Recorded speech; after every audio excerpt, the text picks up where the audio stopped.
كاملة حول مقتل أو حول اغتيال قاصد مرباح. هل هناك نية من العائلة من أجل رفع دعوة على خارج الجزائر مثلا مثل ما فعلت أو فعل ضحايا نزار؟ يا أخي كما يقولوا البيان تاعنا واضح، وإن قلنا وقد منعنا تعلقنا بوطننا الأم ووفائنا لقسم نوفمبر حتى الآن من اللجوء لطرق خارجية أخرى لمراجعة المحاكمة الخاصة بهذا الاغتيال السياسي. يا أخي نحن ننتظر وسوف نرى. والله ما نقدر نجاوبك في هذه الساعة هذه، ولكن وش حبيتني نقول لك يا أخي عثمان؟ أخي عبد الرزاق، أنا سألتك هذا السؤال لأن السلطة جعلت حدا لمثل هذه الدعاوى وهذه الشكاوى، قالت إن قانون المصالحة الوطنية أغلق الباب أمام هذه الشكاوى. هذه لازمها تروح. شوف يا أخي، شوف يا عثمان، السلطة هذه نعم، السلطة هذه لازمها تروح. جنرال توفيق في عمره 73 سنة، قايد صالح 75 سنة، بوتفليقة 75 سنة، الهادي خليفة 74 سنة، ولد قبلية 78 سنة، قنايزية 75 سنة. وين واش مازال يزيدوا؟ واش مازال يزيدوا يحكموا فينا؟ يروحوا يخطونا لوجه ربي. الجزائر راهي في خطر، الجزائر في خطر، يروحوا يخطونا. شوف يا أخي عثمان، راك تشوف جنرال توفيق 73 سنة مازال حاكم البلاد. قصدي مرباح على لاج دو 40 طون يلومي على روتريت بلو كرات تاع ليوتون كولونيل. هنا يفهم بنادم، يفهم كلش. طيب أخي عبد الرزاق، أنت واحد من الذين سألوا نزار لما التقيتموه في المقبرة في ذلك اليوم ذكرى اغتيال بوضياف. ماذا قال لكم عندما سألتموه مثل هذه الأسئلة عن فترة التسعينات؟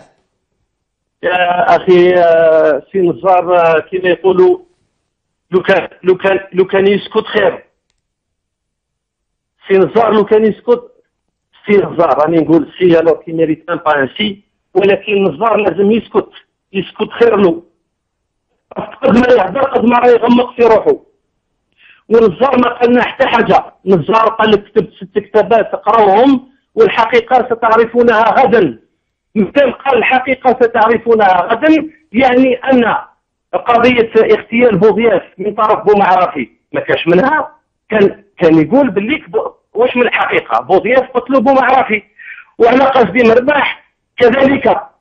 ما هو ذاني الان ديريكتومون تعرف باللي ماهوش حسن الحطاب اللي قتلوا، وحسن الحطاب مع الولد بداو مولود 93 بداو مولود، ومن بعد سلطه عبد القادر، واليوم راهم جبدوا لنا حسن، وغدوه ما نعرف شكون يجبدوا لنا، عمر ولا ما عرفناش واش راح يجبدوا لنا ثاني هذا العباد هذو. طيب يا أخي عبد الرزاق، أحد أعضاء عائلة المرحوم بإذن الله قاصد مرباح، أشكرك جزيل الشكر على هذه المعلومات وعلى هذه الشهادة الحية التي أدليت بها إثراء التسعينات. في ذلك الوقت خلاص غلقنا هذا الملف، ما عادش نرجعوا ليه، لكن العائلة نتاعو من جديد قالت لا، هنالك أسباب، هناك استفهامات، هناك عدة أسئلة يجب أن تطرح. لماذا لم تشرح الجثة؟ لماذا لم يكن هناك تحقيق معمق؟ وبالتالي فهم عملوا بيان اليوم، بنات قصد مرباح وعائلته بصفة عامة، وطالبوا بتحقيق معمق من قبل السلطة. وش تقدر تقول لنا أنت ثاني؟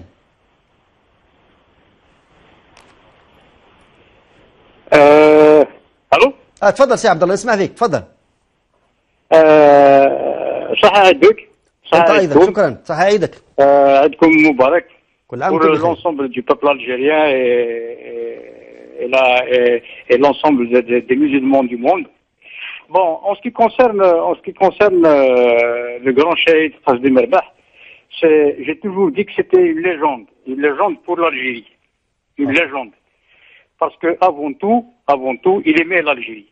L'Algérie, c'était pour lui beaucoup plus important que lui-même, que sa famille, que ses amis. C'est un symbole. C'est un pays qui est sacré pour lui. Et il a toujours, de tout temps, placé les intérêts de l'Algérie avant toute considération. Et je suis là témoin pour le dire, pour le répéter jusqu'à l'éternité. Maintenant, en ce qui concerne son parcours patriotique, je pense que les Algériens le savent. Vous savez, c'est l'un des premiers à demander l'évacuation des bases françaises d'Algérie. Donc ça, ne serait-ce que pour ça, on lui pardonnera jamais. Ne serait-ce que pour ça, on lui pardonnera jamais. Et comme malheureusement les structures de notre pays, surtout à la tête du pouvoir, il y avait tellement de traîtres, comme d'ailleurs les magistrats français, on est encore dedans, comme la corruption sur les 26 milliards. Donc voilà un peu le schéma que je peux faire aujourd'hui sur ce grand homme. Il a servi son pays, je suis témoin, c'est un grand homme, il restera un très grand homme pour l'Algérie, pour la révolution algérienne et pour donc l'image la plus parfaite, la plus grandiose pour l'ensemble de ce pays. اوكي. طيب سيد عبد الله، وش رايك انت في الروايه دي تاع السلطه؟ ما قلت لناش اذا كان هي ممكن صحيحه ولا لا؟ باردون؟ على الروايه هي تقول باللي جماعه تاع الارهابيين هم اللي قتلوه والعائله تقول لا. Écoutez, la question ne se pose même pas. Okay. Les gens qui ont tué Qasdi Merbah, c'est les mêmes qui ont tué Boudiaf. Okay. C'est les mêmes qui ont tué l'Algérie. C'est les mêmes. Ils sont toujours là. C'est eux qui dirigent le pays. Et ils vont tuer tous les gens, tous les hommes de l'Algérie, tout le peuple algérien s'il le faut, tant que ces gens-là sont en poste et ils sont là. Voilà. Donc la plupart, ils les ont déjà assassinés. Ceux qui restent avec leurs principes pour l'honneur de l'Algérie, ils les ont exilés.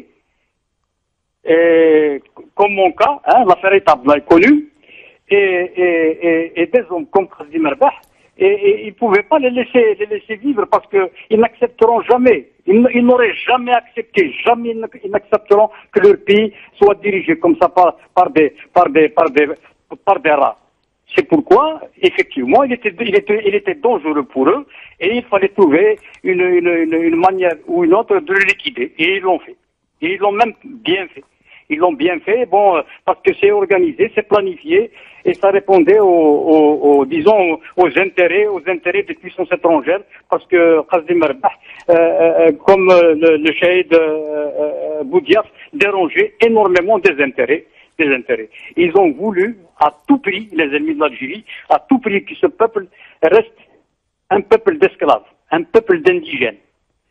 Et notre révolution, justement, elle est en contradiction avec le schéma qui a déjà été tracé depuis très longtemps pour que ce pays, pour que ce peuple de héros reste sous la botte des anciens colonisateurs comme la France. Voilà. Voilà un peu disons en gros ce que je peux dire sur le parcours patriotique de ce grand homme. Il faut que les peuples algériens comprennent une bonne fois pour toutes. Parce que si, 50 ans après, ils n'ont pas compris que les meilleurs fils de ce pays ont été assassinés froidement pour justement que pour ces plans puissent se concrétiser, je pense qu'il faut qu'ils se réveillent parce que c'est le moment qu'ils se réveillent parce que sinon, bon, il accepte son destin mortuaire. Voilà un peu ce que je peux dire en gros. طيب مشكور أخي أيت عبد الله، أشكرك جزيل الشكر. كنت معنا من فرنسا تدلي بشهادتك وبما تقوله طبعا عن هذه الذكرى. بارك الله فيك. إذن مشاهدينا الكرام